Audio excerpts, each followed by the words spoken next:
Words cannot well express how glad I am to see you return to us hale and whole. Needless to say, I am most eager to hear your account of that which occurred in Kurthis, assuming you're ready to speak of it. Excellent. I shall summon the others at once.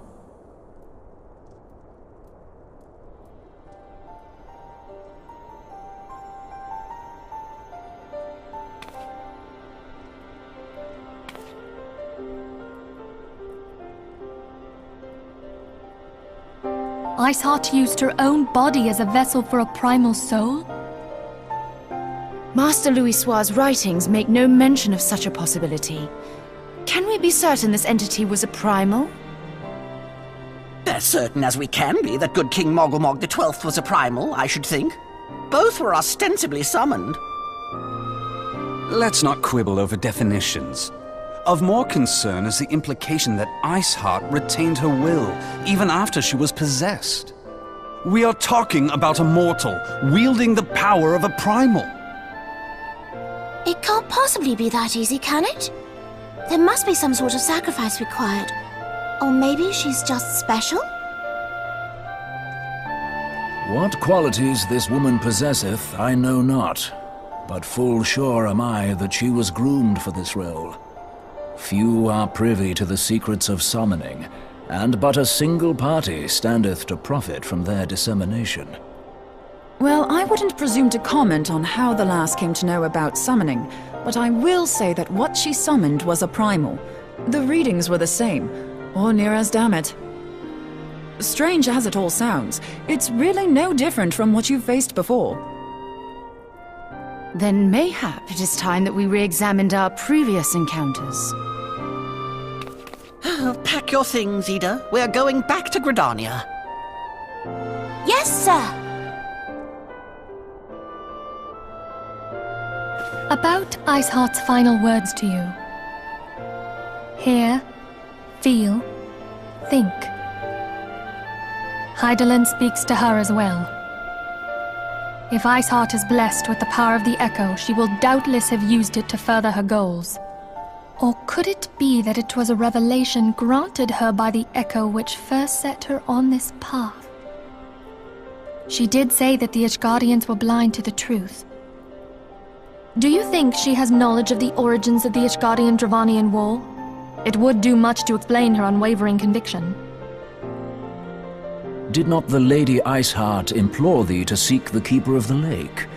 And did she not imply that in so doing thou wouldst come to see with eyes unclouded? Midgard-Zoma was a king amongst kings who reigned for centuries on end. But he is dead and his wisdom lost to the ages. Unless the Ishgardians' fears are well-founded. It would seem we have yet another reason to stand watch over the Keeper of the Lake. For a mercy, we are well-positioned to do so. Iceheart, Shiva, Ascians, and Midgard-Zoma. I shudder to think how they're all connected. I have heard. Truly bothersome business. No, I do not foresee a problem on that front. The main concern is Roban. There is no telling what the brute might do. Have the blades watch him in the flames day and night. You may leave the Sultana to me. I shall personally attend her grace.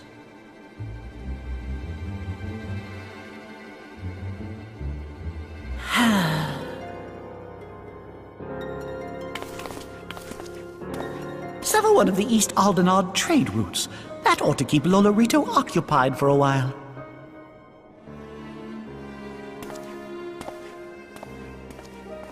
Nanamo Ulnamo. For my sake, pray be a good little Sultana to the last.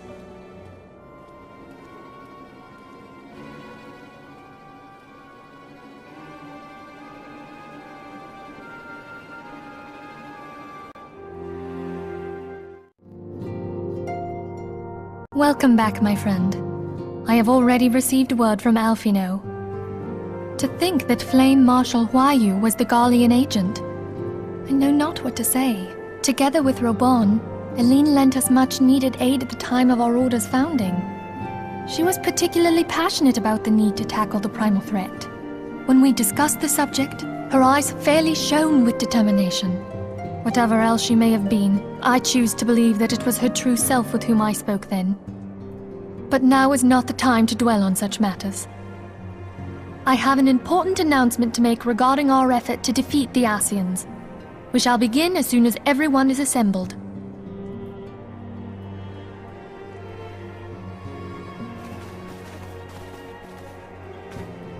My thanks for coming, friends.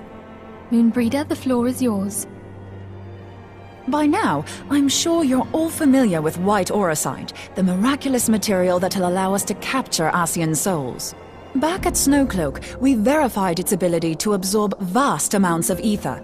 Alas, it leaves something to be desired in the area of stability. The stone can only store ether for a short while before expelling its contents. In addition to auracite's inherent limitations, we must needs be wary of our enemy's strength. Our foe draweth upon an infinite wellspring of power.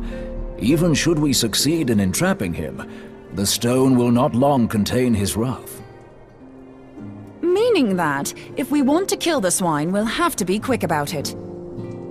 'Tis our belief that an Ascian soul may be permanently undone, if smitten by a sufficiently concentrated burst of pure ether. The only trouble is, we can't say for sure how concentrated the burst needs to be. Without knowing how much ether an Ascian soul is composed of, we're basically guessing. Our sole clue lieth in thy struggle with La Habrea.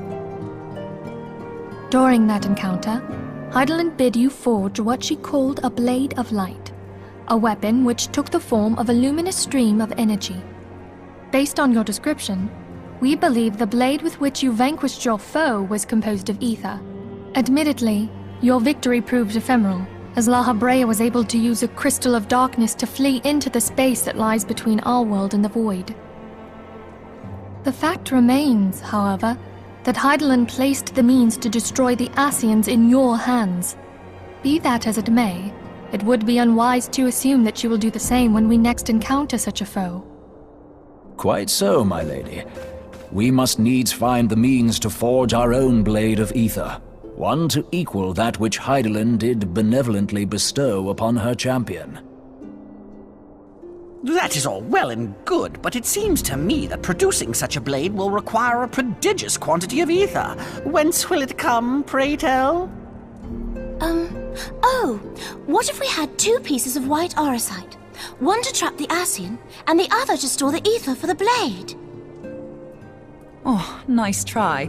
But it's as I said, the stone won't hold ether for any length of time. We'd still need to collect the stuff there and then, sorry to say. And therein lies the rub. Finding a way to create the blade whenever and wherever we choose. 'Twould seem more research is in order.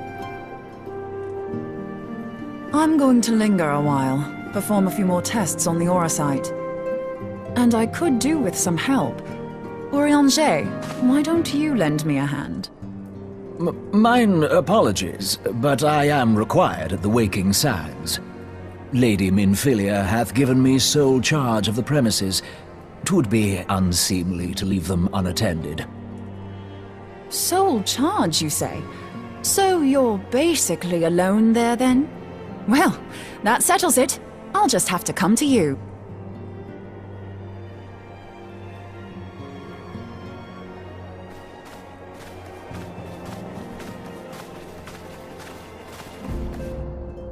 While you were afield, word arrived from the Sharlayan motherland.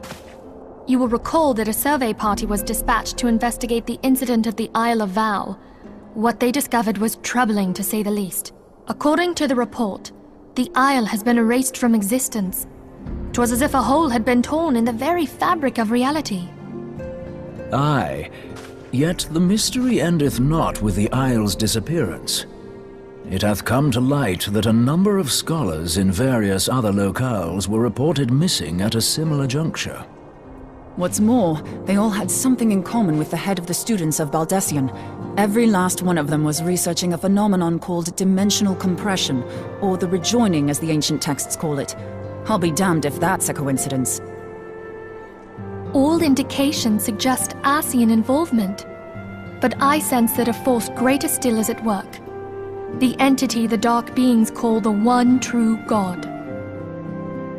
We must pray that my dear friend Chryle regains consciousness soon. If she bore witness to the Isle of Val's final moments, she may be able to shed some light on this mystery.